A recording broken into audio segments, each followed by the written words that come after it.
take you to the comic shop. I'll let you read about Cyclops. I'll have you spending all you got. Trump Space Force is looking hot. Jim Lee.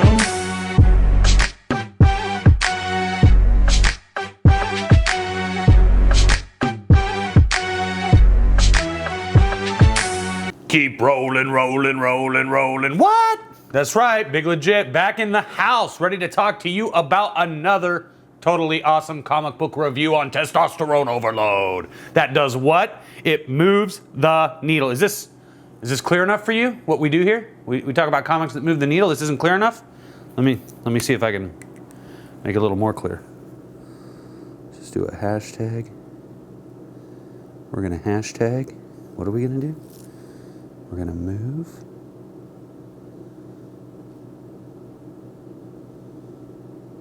We're moving. What are we moving? We're moving the. You guys are doing really good so far. Move the knee. No, don't move your knees. Ah, you guys are so funny with your moving of the knees. No, it's the needle. We're not talking about heroin either. Okay, we're not telling you to shoot up. You know, move the needle. That doesn't mean, now if you're a Marvel creator, listen to me, young person. That doesn't mean that you're Jack Kevorkian and you're gonna move the needle to the arm of the comics industry and kill it like you've been doing the last few friggin' years. It means you're gonna make comic books that get people's pulses racing, that makes them wanna spend money to buy your comic. You're gonna move the needle. You're gonna plug in your comic book to the amplifier, and you're gonna frickin' grab your pick and you're gonna strum that son of a gun hard as you can. You're gonna grab that whammy bar and whammy it. You're gonna move the needle. Do you understand? Can you read? Can you read this? Do you get it? Are you getting what it means? This helping? Is this helping? Did the Sharpie help? Did it help? It didn't help.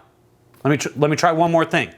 How about this? Bam! X-Men #1 by Jim Lee and Chris Claremont. Does that help you understand what it means to move the needle? This son of a gun sold 8 million copies, 8,100,000 plus of this gem of a comic book right here. And I just revisited it for the first time, 27 years. Can you believe that? This came out in October of 1991, and it set the world on fire. No joke. Only 2 months earlier, X-Force #1 came out. That sold 5 million copies. Earlier, before that, it was Spider-Man by who? Todd McFarlane. Sold 2 million copies plus. So what you're seeing is the comic book revolution that began at Marvel Comics with Rob and with Jim and with Todd. And then they took it up a level. They started their own company called Image. We all know that story. Okay, but this is the culmination. Still the best-selling American comic book in history, right here. Had 5 different covers. And you open it up and immediately you got Bill and Ted, so you know it's good. You know, we've talked about this before, haven't we? Haven't we? I think we have. Bill and Ted, advertising, sign of excellence. No doubt. Pick it up for your Game Boy. Pick it up for your Game Boy Advanced. Pick it up for your Nintendo Entertainment System. Wild Stallions rule. Okay. So anyway, Stan Lee proudly presents the dawn of a new era. We have some spacemen flying around in space, trying to catch who? That's right, Magneto. And you're not going to catch Magneto. Magneto's going to catch you in his magnetic field, most likely. So Magneto's just like, I'm going to kill all of you because I just want you to leave me alone. Just leave me alone. I don't have any beef. I just want to be left alone. And they're like, but Magneto, hold on. We're here to join. We pledge our lives to your glorious cause. And Magneto's like, I don't even have a cause anymore. I just want to be alone here on asteroid M, which is where Magneto is. Don't get confused. That's just a picture of Magneto. That's not actually Magneto, because we know he's now wearing the cool updated outfit here. Very awesome outfit we all love. Old outfit that actually looks really cool in this picture.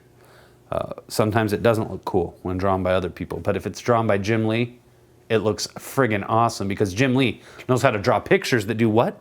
that move the needle. That's right. So let's keep going. So Nick Fury is just like President Bush. We're talking George H.W. This is Herbert Walker Bush. 41, not 43. Don't get it confused. Wouldn't be prudent. So Nick Fury is just like, I can deal with this. And if the Soviets act like hotheads, Mr. President, they could make things worse. You have an alternative, Mr. Fury? Sergeant Fury? So then we go to the X Mansion here. Professor Charles Xavier's School for Gifted Youngsters, if you will. And there we see all of our favorite X-Men minus Jubilee and Wolverine. He's not in this image either. Gambit isn't in this image. Psylocke isn't in this image. We do have, that is Colossus. Non-metal Colossus. And that's okay. I realize it's kind of dorky to have him being carried by Archangel, but, this is what they were doing back then. You would think that Bobby would have been able to make like another little ice platform for him to just ride on, but not. This is the old Iceman with the bald head, not Iceman with the cool spiky hair that I think was a great update actually. And again, you look at this image and you're just like, this is X-Men right here. This is what X-Men is supposed to look like, is it not? You know it, I know it, we all know it. So, what's actually going on here is like this really intense training mission. Charles has returned to the X-Men just recently to help lead them again. And for our first experiment, we're going to have the X-Men try to hunt me down while other X-Men try to stop them. Jean, let's see how we do. So Rogue and Iceman are, trying to, get into the mansion, but then these rocket launchers appear and they fire off missiles. And Rogue basically just like makes the missiles follow her, and then she blows up the launchers. Kind of interesting. Boom, look at that great shot. See, this is what we're talking about. And you see how he just pops right out of that panel? He's not going to be contained. And that is dynamic, and that is what I really like. I love Jim Lee's art, man, especially on X-Men. He could draw every X-Men to look totally cool, even Cyclops. And I'm not a big fan of Scott, but when Jim draws him, I am. So then you got three of the cooler X-Men, what we would all probably refer to as 90s X-Men, like Archangel, not Angel, Archangel, and Colossus. Like, these are the cool X-Men. And they're in the sewers, and Scott's just like, here, let me send some robots down there to fight them. So the robots come and fight him. And Wolverine, oh, look at how cool he looks with the fangs. So awesome looking. I love his colors of autumn. I love it when he wears his little fall outfit. It's great. It's totally cool. And I'm not even like a big fan of orange, but it's just awesome to see Wolverine in his little Thanksgiving outfit. I think that's my opinion. So you don't have to like it. You can like the blue and yellow if you want. No big deal. I don't take offense. You can like the black leather outfit from the movies. That's okay too. So this is kind of fun. So like Gambit finally gets the drop on Jean, and he's like, I win. Oh no, he does his Cajun voice. Let me get to you have to start with the French voice, and then you amp it up, and it becomes Cajun. Time to claim my prize, eh? And he just lays a smackaroo on Jean. And boom! Like, Cyclops blows everything up, I guess, and I don't get what's going on here. Like, why is Jean on fire? That makes no sense. And what's he doing with his brain, or is this... Did he do this? No, under the rules, Gambit. I know, Cyclops. I am not dead. Sorry for doing the French accent. Oh! Call 1-900-288-X-Men. I'd challenge anyone out there to call this right now and let me know in the comments below if it still works.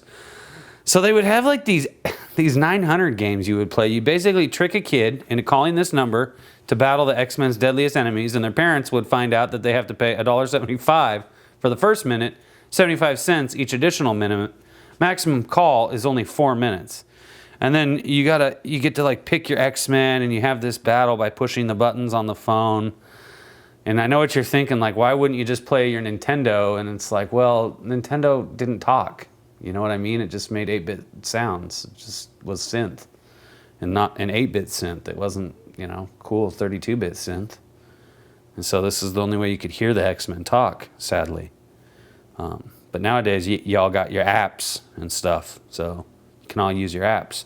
And this is drawn by Eric Larson. See? Anyway, so here we are. Everything, you know, they're just a little too chatty, you know. Scott is so happy to finally look cool in the comic books for the first time, thanks to Jim Lee. And Jean is looking so sexy, he's distracted by her. And then all of a sudden, you know, shink, oh no, slack. Wolverine just pops up with a robot holding on to him, still trying to fight him. He doesn't give a crap. Bang, Charlie. Snicked. You're dead. Back off, Wolverine. You made your point. Are you nuts or what? You know how dangerous those adamantium claws of yours are. A wave of your arm could slice them through solid steel. Yeah, he just came through solid steel, Scott. Open your eyes. Open your stupid red eyes, you friggin' mutie. One slip just now. Oh, like Wolverine doesn't know. I don't slip, bub. Exercise was to tag the prof. That's just what I did. You got a problem with that? Even used some teamwork to do it. While you were all watching Gambit make a moderate fool of himself. So then all of a sudden, like, everything just boom, Danger Room down. And it's just like, wow, this new Danger Room's totally awesome. We should just, you know, do this all the time. And Bobby's just like, man, I just want to go enjoy real life for a while. We've been busting our butt for days. And Wolverine's like, don't worry about me, bub. If you need me, you call up my Danger Room doppelganger from the master computer file. I got better things to do. And he just takes off. And Scott, you know, always just a downer, this jock. God, I hate him. That idiot. Some things, I guess, never change. That's a fact. And that means, you know, she's getting a little moist, a little lathered up for old man Logan there. You know what I'm saying? You fellas know.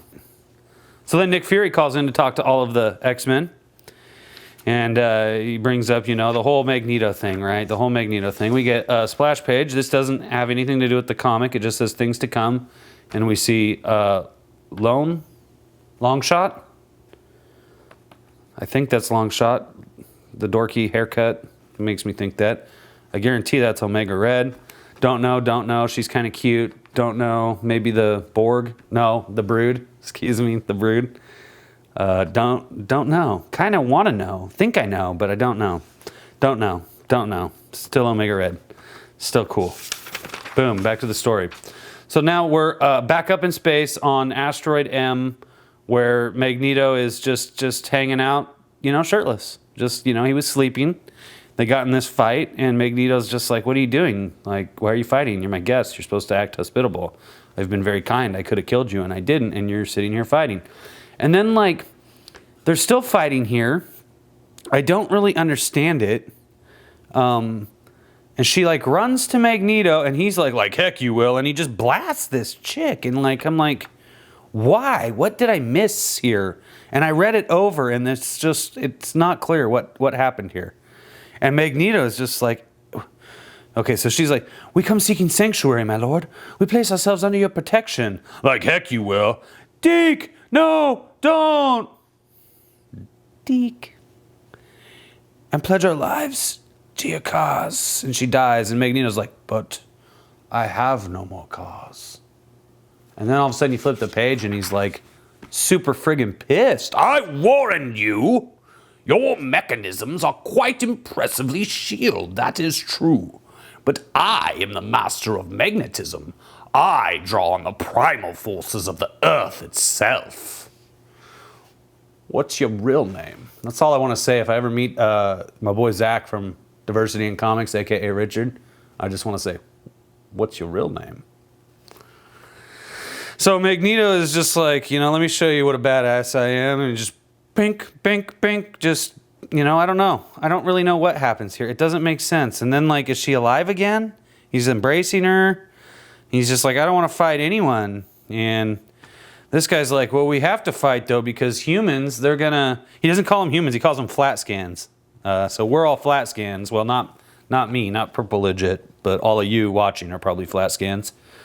And sometimes I wonder, is this like an allegory for, you know, maybe this means social justice warrior, flat scans, you know. Mutants write good comics. I'm pretty sure Jim Lee is a mutant. And Jim Lee draws Beast and Wolverine the coolest. Look at that. Aren't they drawn cool? You know they are. It's true.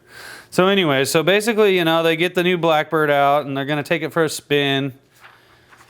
And they do. And like, whoa, this is kind of interesting. Magneto raises up this submarine. And, you know, I'm assuming this is like Days of Future Past type of thing. Like, remember when everybody was going to bomb everybody else? And, well, I think this is in the comic. I don't really know what happened in the comic. Everyone talked about it. You know, oh, Days of Future Past, Days of Future Past. Okay, cool. So anyways, yeah, I don't know if this is from Days of Future Past. It might be. There's not a little asterisk anywhere, you know.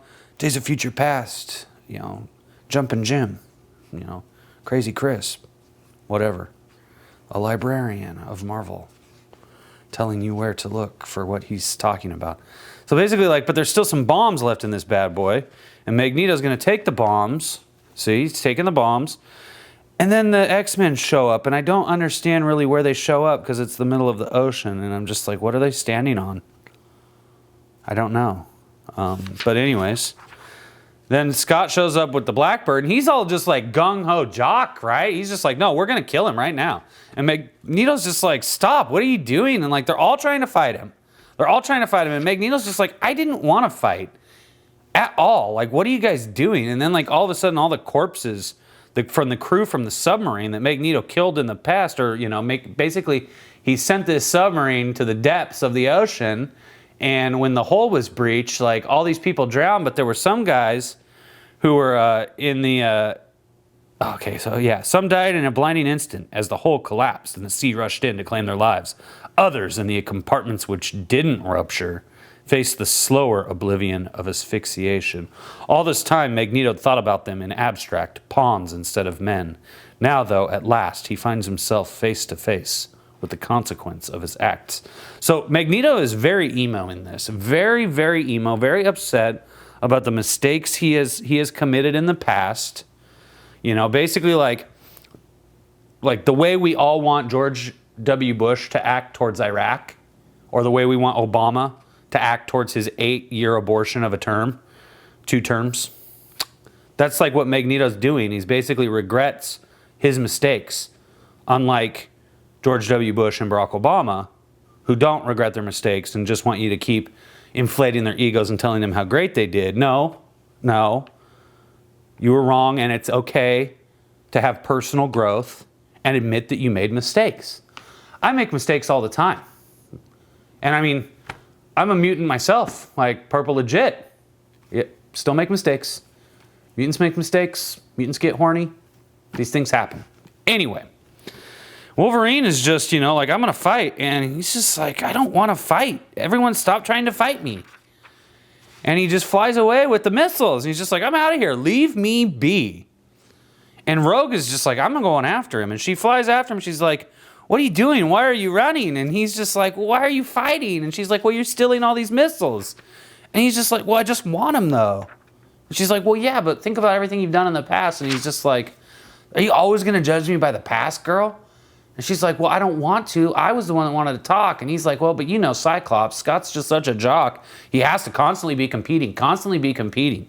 And so all of a sudden, like, the Ruskies shoot these, like, Donald Trump has contacted Vladimir Putin and said, like, I think that Magneto is in space and you should bomb him right now. And so Vlad, you know, even though Vlad wasn't in charge then, Boris Yeltsin sent, you know, the Ruse up to space, and they shoot these missiles and they kill Rogue. Almost. Like, they almost kill Rogue. You don't really find out, like, how bad she was damaged. You'll see that in a minute. Question, is this pink? Does that look like pink to anyone else? Is that pink? I think that's pink. I mean, I can't prove it, but I think so. So anyway, then Magneto's like back on Asteroid M, and he's super sad, and like he's all bloody, like the claws of Wolverine got him, even though he has the armor. And then like this dude like lays him down, and this is kind of weird here. Cortez is just all about like killing all of humanity. His goal is to just kill everybody that's a human being. Only muties will survive. So then, you know, you go to the terrestrial stratosphere. And, you know, they're trying to figure out what's happened. Where's Rogue? Where's Magneto? Professor Xavier contacting us telepathically. Break off your search, Scott. I have a location on Rogue. She's alive and essentially well. You pinpointed her with Cerebro, sir? Actually, Cyclops, I have just received a telephone call informing me of her whereabouts. In the city of Hammer Bay, capital of the island nation of Genosha. Whoa! She wakes up in a hospital and she's completely fine, even though the Ruskies, like, blew her up, man. Like, what? Fine. Doesn't really get explained, and they're just like, we need your help. A superpowered terrorist cadre staging random attacks throughout the city. And you'll notice, I just want you to take a minute and look at all the dialogue. This is a very, very wordy comic book. But it's not bad. It's good, you know. All the words are there to drive the plot and enhance characters. It's not it's not right for me to say it's overly wordy, even though there's a million friggin' words on this page. It's very detailed. That's probably a better way. Very detailed story. And then these are the Magneto guys. And it's not clear here because they got like the little, you know, symbol on them. So their chakra. So, and here they don't. Here they've got the V for Valiant Comics. And so I just was confused as to who these people were that break into the hospital on Genosha. And they're basically like, we're here for Rogue. And this dude like grows. He's basically like a cheapskate Incredible Hulk. And he grows so big that he can grab her in his hands. And she can't get her gloves off and touch his skin. But luckily, you know, the X-Men show up and give him a blast. Traitors! And these are all mutants, by the way, too. It's kind of like a new mutant liberation front. Genosha bred mutants as slaves. They tried to destroy you, X-Men. Yet now you defend them? So they're all muties, right? And they want to, you know, save mutant kind. And then we have the Cajun. Genosha government did those nasty sherry. Government changed. Policies changed with it. And then, you know, you get like this generic sort of thing going on here. And then look at, again, awesome Jim Lee art. This is awesome Jim Lee art, too. All this is awesome Jim Lee art. It's really fun. And they're like, Delgado, there was a Major Harry Delgado commanding the shield. I'm not doing Beast's voice very well. Let me find my Kelsey Grammer in there. Delgado, there was a Major Harry Delgado. That's terrible, isn't it? Commanding the shield. Pursuit force. Sorry, I'm making myself laugh. That was captured by Magneto. Coincidence? Different guy, same name. Or maybe the Major was a sleeper, working with the clowns he was supposedly chasing. Or maybe he switched sides. Or maybe somebody made him. However the man came here, Beast, he means business. We can figure out the backstory after we take him down. And Psylocke, I don't know what her ethnicity is. You know, she's a super hot chick. And so I don't know how to do an accent for her appropriately. I have the flyer.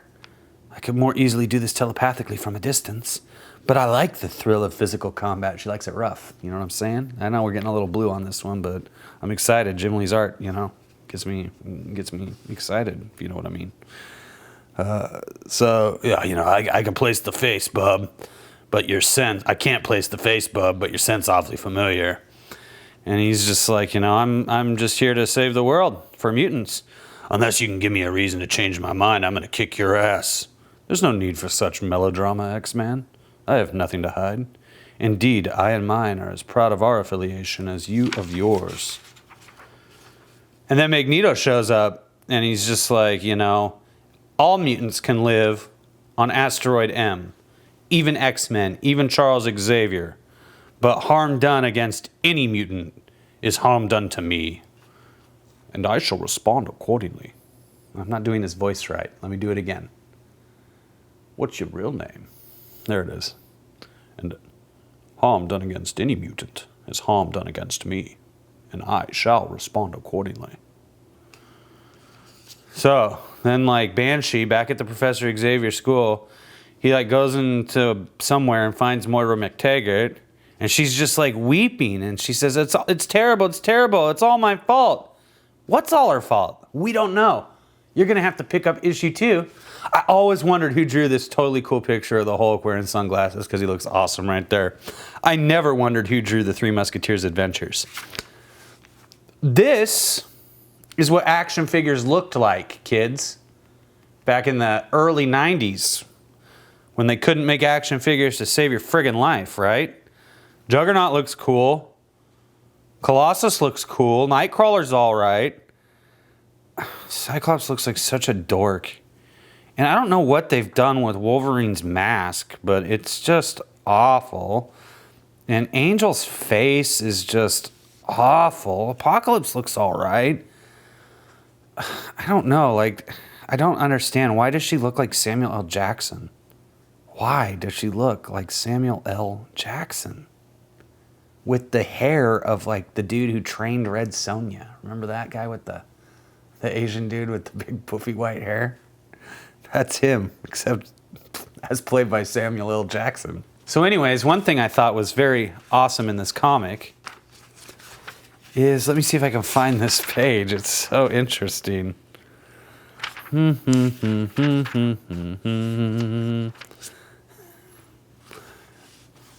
a while. Oh, no. Sorry, I got to get my...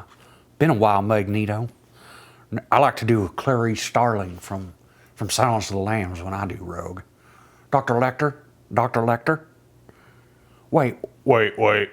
Oh, was she a great big old fat person? Yes, sir. She was a big girl. Been a while, Magneto. Never called, never wrote. I was starting to forget you'd forgotten all about me. That's no way for friends to act. Hello, Rogue. You raised this wreck out of the kindness of your heart, Megs? Figuring maybe to give these sailor boys a decent burial, or what? And I just want to just say, like, is this prophesizing or what? The downfall of the comic book industry. You raised this wreck out of the kindness of your hearts, Megs? Oh, you comic skater knows exactly what I'm talking about right now. Figuring maybe to give these comic books a decent burial, or what? Yeah, I think Megs did raise this wreck out of the kindness of his heart. Anyway, that's all I wanted to say. You can see that this comic is very well drawn. It's written. Oh Lord, is it written?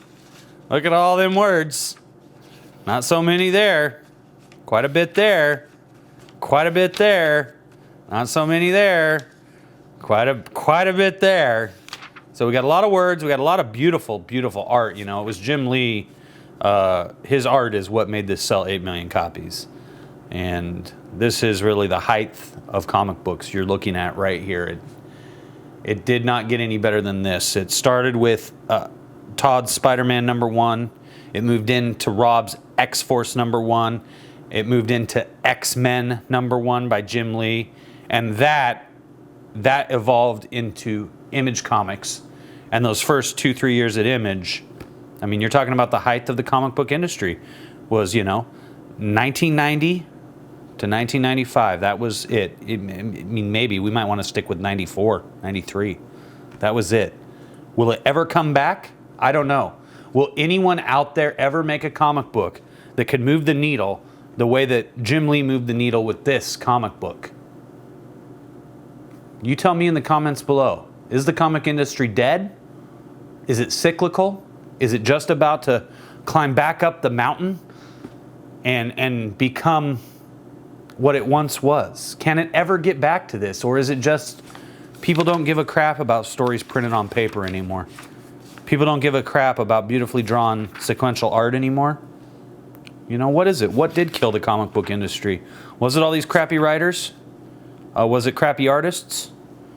Was it unaccountable corporations, CEOs who are not accountable for the product they put out, not accountable to their shareholders? Tell me in the comments below. I'm very curious to know what everybody out there thinks. I've certainly shared my opinions more than enough. If you bought this X-Men #1, I want to know which cover you bought. Tell me that in the comments below. Give me a like on this video. Subscribe. Hit that ding dong over there for notifications, baby. And that's what we got to say here today.